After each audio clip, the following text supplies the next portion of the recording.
Although modern critical scholarship attempts to explain the formation of the Abhidhamma by a gradual evolutionary process, Theravada orthodoxy assigns its genesis to the Buddha himself.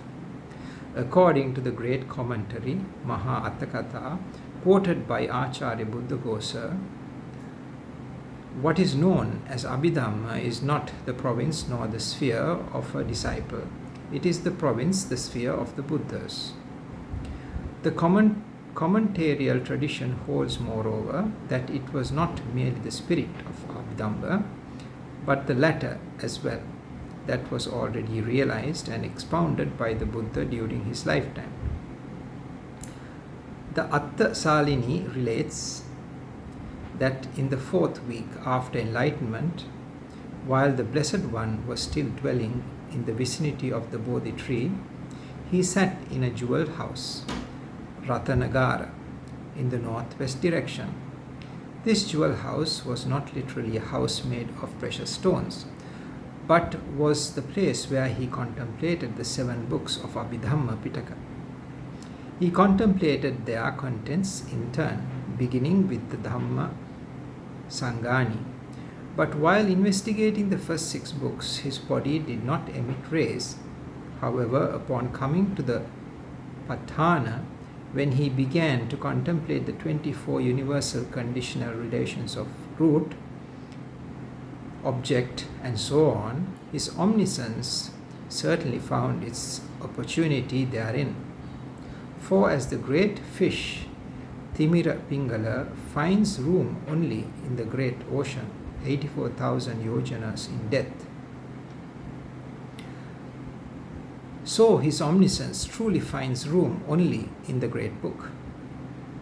Rays of 6 colors, indigo, golden, red, white, tawny, and dazzling, issued from the teacher's body as he was contemplating the subtle and abstruse Dhamma by his omniscience, which had found such opportunity. Theravada orthodoxy thus maintains that the Abhidhamma Pitaka is authentic word of the Buddha. In this respect, differing from any early rival school, the Sarvasti Vedins, this school also had an Abhidhamma Pitaka consisting of 7 books, considerably different in detail from the Theravada treatises. According to Sarvasti Vedins, the book of the Abhidhamma Pitaka were composed by Buddhist disciples, several being attributed to authors who appeared generations after the Buddha. The Theravada school, however, holds that the Blessed One himself expounded the books of the Abhidhamma, except for the detailed refutation of deviant views in the Kathavattu, which was the work of the elder Moggaliputta Tissa during the reign of Emperor Asoka. The Pali commentaries, apparently drawing upon an old oral tradition, maintain that the Buddha expounded the Abhidhamma not in the human world to his human disciples, but to the assembly of devas or gods in the Tavatinsa heaven. According to this tradition, just prior to his 7th annual rains retreat, the Blessed One ascended to the Tavatinsa heaven, and there, seated on the Pandukambala stone at the foot of the Parichattaka tree, for the 3 months of the rains, he taught the Abhidhamma to the devas who had assembled from the 10,000 world systems. He made the chief recipient of the teaching his mother, Mahamaya Devi, who had been born as a Deva. The reason the Buddha taught the Abhidhamma in the Deva world rather than in the human realm,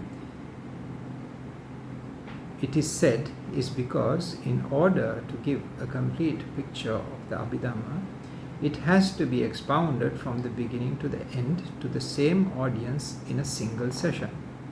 Since the full exposition of the Abhidhamma requires 3 months, only Devas and Brahmas could receive it in unbroken continuity, for they alone are capable of remaining in one posture for such a length of time. However, each day, to sustain his body, the Buddha would descend to the human world to go on alms round in the northern region of Uttara Kuru.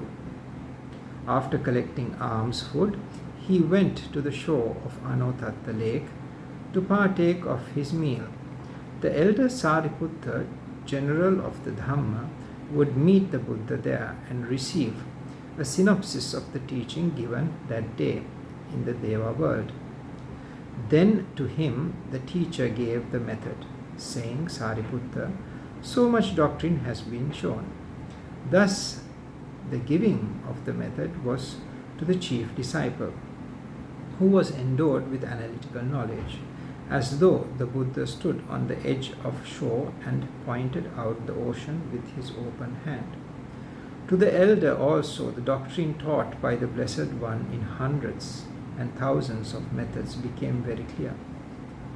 Having learnt the Dhamma taught him by the Blessed One, Sariputta in turn taught it to his own circle of 500 pupils, and thus the textual recension of the Abhidhamma Pitaka was established. To the Venerable Sariputta is ascribed the textual order of the Abhidhamma treatises as well as the numerical series in the Patthana.